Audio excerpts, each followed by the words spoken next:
So today's news, managed to get the little boy into nursery at 7:45, which is quite good considering. Um, we all got out of bed at about, I don't know, 7, something like that.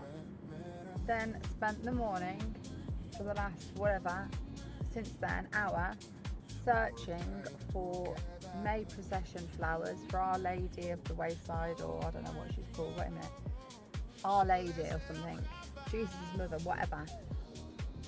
I don't know, they've got a statue anyway, they've got a May procession at 9:30 at the school, and I kind of feeling really bad because like Penny was like, "Oh, Mum, are you coming?" I was like, "Oh no, I want to go and do my university exams, I want to go and do my coursework, I've got 3 hours until I pick your brother up. No, I don't want to go and watch children walk around a playground and be blessed to Our Lady. No, I'm already short on time. I've already got a doctor's appointment that's smack bang in the middle of that at 11:30. I don't know, clinical pharmacist or whatever it is to make sure I've got the right drugs. But if they're giving me the right drugs, I wouldn't keep falling. So, but anyway, um, so I felt guilty saying no, but I actually felt quite empowered saying no, because all I seem to do is say yes, yes to absolutely everybody. Yes, I'll do this. Yes, I'll do that. And then I've got like, I don't know, 49 unread WhatsApp messages, and it's not so much from the mums groups because, thank God for them, because then you remember that there's flowers this and crazy hair day that and everything else. It's everybody else, and especially men. It's like if you don't message them back, it's like, how come you're not speaking to me? What? In the time that I've managed to process 3 children, clean down the house, do my own university exams, do my own work, and drop them off at school, do that after school clubs, train a bloody German Shepherd, keep things going, fix the fence panels, reseal the bath, and then fall asleep at the laptop, wake up at 5 to 2 in the morning thinking, what email was I sending and where? Quickly go and stick some pajamas on, try and get 4 hours sleep, and then wake up. I've got Penny in my bed saying, good morning, Mum, just sort of give you a cuddle. Don't know how long she was in there for. And I've got Chester with like a boom box that plays that princess music, asking me if I wanted to dance first thing in the morning, and he's going off to brush his teeth, and I'm like, okay, I have to supervise you doing that. So no, all these single men, or if you're single, that you say with your vanilla wives or whatever else, vanilla lives, no, I'm busy. And someone would say, well, come off the dating scene. Well, I'm not on the dating scene. It's just if you're friends with somebody, or you've swapped numbers many months ago, they're like, you stop speaking to me. Yeah, that alone is enough to put somebody off, being so demanding. Even for me now to get home, it's now 9:02. I'm probably not going to just look at the traffic. I'm not going to get home until probably 9:30. By the time I get my laptop and everything out, sit down, and I've got to leave again at pick Chester up at 12. It's just impossible. It really is impossible. It's really hard work. And then today, when we get to the gates, we've got our flowers, thankfully. Complete waste of £5. If I watched how they were handed over. So basically, I presume the year 6, I don't know, year 5, snatching the flowers off the children. Penny and Izzy didn't know what's going on. I've told them it's a May procession, everyone's going to be like holding flowers and all of that. They snatched off the flowers, put them by the bloody statue.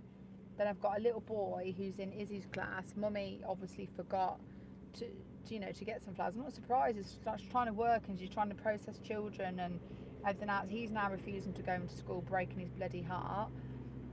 And I'm not surprised. And it's got another mom, and I'm waving her across the pedestrian crossing, like the zebra. God, now he's climbed across the road, we're not actually in a safe place to do so.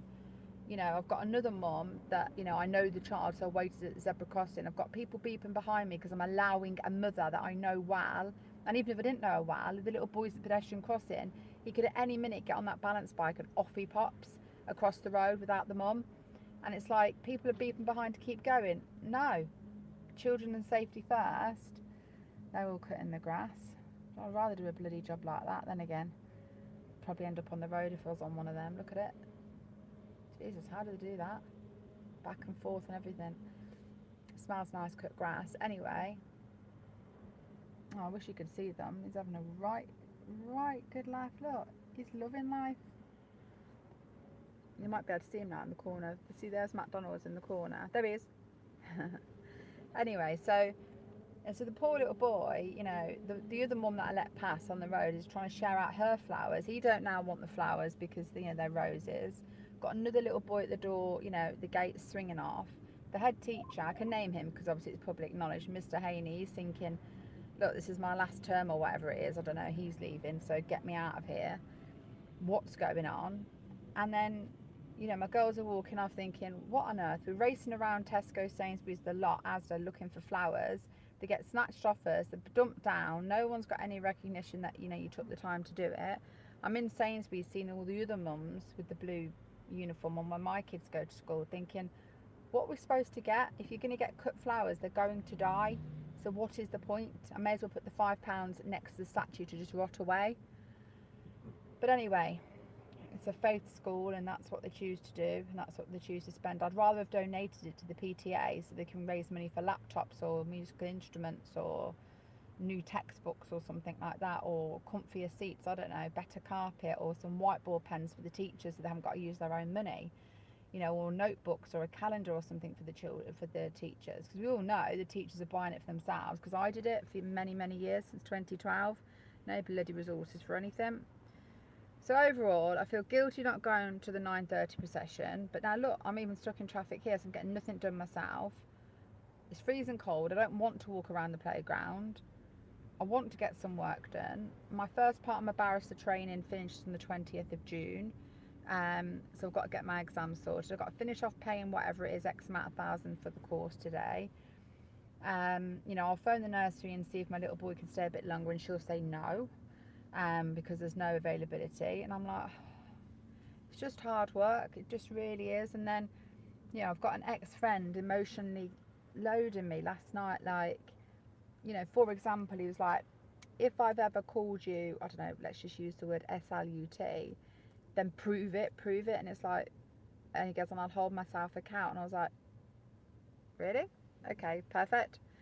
So obviously MI5 gets on my chat. You know, when you search that word in your chat history on WhatsApp, and then it's like 179 times it's been used. Okay, so I'll just send one or two just to make the point. So sends it across, then I notice there's no blue ticks, there's no double ticks, and I send all this emotional garbage. Well, that's a good word actually. I'm going to start using that. Emotional garbage last night. I was like, I've already made it clear that we're just friends. I can't be dealing with the emotional weight of you. I've already got enough going on. I've got you know, loads of stuff going on like that. I can't even process. You know, yesterday I'm turning up to the dentist a week early, convinced I've got a dentist appointment. Yeah, I say I've got a clinical pharmacist appointment today. Probably haven't. Probably got it in a week's time.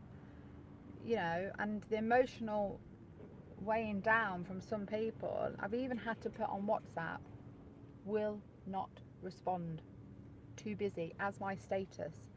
And what do I get this morning? Why are you not responding to me? I don't get it. I absolutely don't get it. Anyway, the kids are moving schools for September, thankfully. I'm noticing a bit of, you know, isolation from the mums at the school anyway, which I'm not really bothered about. I'm not into all of that, making friends and all that. I'd rather just be on my own. I'm comfortable in my own skin, doing my own thing with my own children. But overall, that's the rant for this morning. Had to buy flowers, search around Solihull for them, which was a joke. Snatched them off the kids and put them down. I should have just got them from the roadside.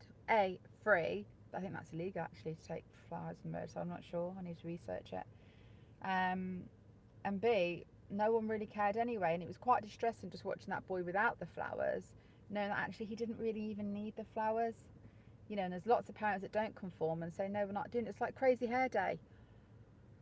I'm up last night until I think it was about 5 to 10 making a crazy hairdo things they can put it in their hair with windmills and stuff, and I'm thinking, what the hell? I've just cleaned the outside of the windows at 9:30 at night. I'm doing this, I'm doing that, and now I'm making windmills for crazy hairdos who've got the best crazy hair, and I don't want to let them down, so it just feels like it never stops.